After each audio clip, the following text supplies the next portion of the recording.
नमस्कार, मैं हूं स्नेहा और आप देख रहे हैं द न्यूज़ 15। 140 करोड़ आबादी वाला देश भारत, जहां लगभग हर जाति और धर्म के लोग रहते हैं और यहां की राजनीतिक गलियारों में जाति और धर्म की राजनीति का बोलबाला है, जिसकी झलक हर दिन कहीं न कहीं दिखाई देती रहती है। अब हम एक ऐसे मुद्दे पर बात करने जा रहे हैं जो आजकल सोशल मीडिया पर गरमाया हुआ है।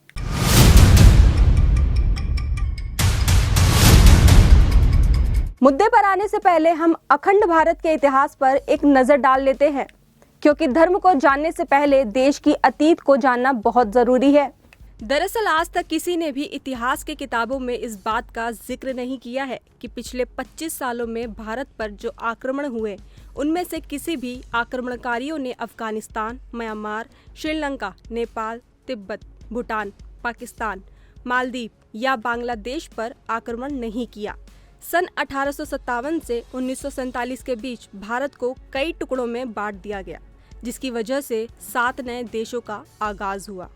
पाकिस्तान 1947 में एक नया देश बना, जो भारत का पिछले 25 सालों में से एक तरह से 24वां विभाजन था। बता दें कि पाकिस्तान और बांग्लादेश विभाजन का इतिहास हर कोई जानते हैं, पर बाकी देशों के इतिहास का जिक्र कोई नहीं करता। आज जिसे हम भारत कहते हैं, दरअसल उसका नाम हिंदुस्तान है और अखंड भारत की वास्तविक सीमाएं विश्व के बहुत बड़े भूभाग तक फैली हुई थी। सन 1857 में भारत का क्षेत्रफल 83 लाख वर्ग किलोमीटर था, मगर मौजूदा भारत की बात करें तो इसका क्षेत्रफल 33 लाख वर्ग किलोमीटर है।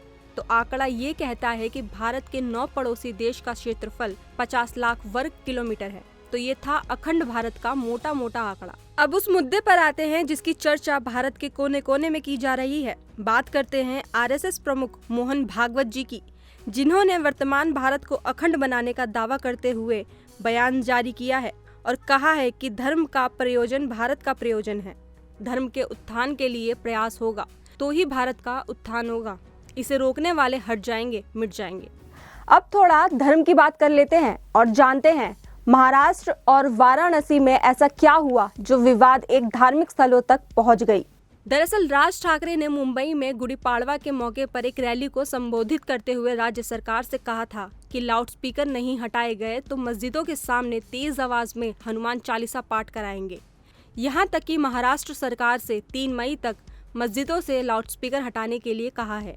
फिर क्या, राज ठाकरे के इस बयान के बाद मनसे के कार्यकर्ता जगह जगह पर लाउडस्पीकर पर हनुमान चालीसा का पाठ बजने लगे। मुंबई के कुर्ला और घाटकोपर में भी ये वाकया देखने को मिला। वहीं विपक्ष के कुछ नेताओं ने इस मुद्दे पर अपनी राजनीतिक रोटी सेकने में लग गए, पर इसके समर्थन में एक राज्य और आया, जो कि है उत्तर प्रदेश। बता दें कि धर्मनगरी काशी में अब 5 वक्त अजान के साथ हनुमान चालीसा भी सुनाई देगी। इसकी शुरुआत भी हो गई है। फिलहाल 101 मंदिर चुन लिए गए हैं, जहां आने वाले वक्त में 5 वक्त हनुमान चालीसा सुनाई देगी। इसकी शुरुआत श्री काशी ज्ञानवापी मुक्ति आंदोलन के नेताओं ने अपने घर के छत पर लाउडस्पीकर लगाकर दिन में 5 बार हनुमान चालीसा बजाने से कर दी है। इसकी शुरुआत अजान के तर्ज पर की गई है। जिस तरह से 24 घंटे में 5 बार नमाज पढ़ी जाती है, उसी तरह इन लोगों ने हनुमान चालीसा पढ़ना शुरू कर दिया है। अब सवाल ये उठता है कि यहाँ कौन गलत है और कौन सही। देखा जाए तो अगर किसी विशेष समुदाय को लाउडस्पीकर बजाने की आजादी है तो ये भारत है।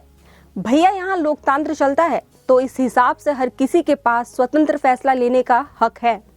बाकी इस पर आपकी क्या राय है, कृपया हमें कमेंट में जरूर बताएं और ऐसे ही तमाम बड़ी खबरों से रूबरू रहने के लिए द न्यूज़ 15 देखते रहें।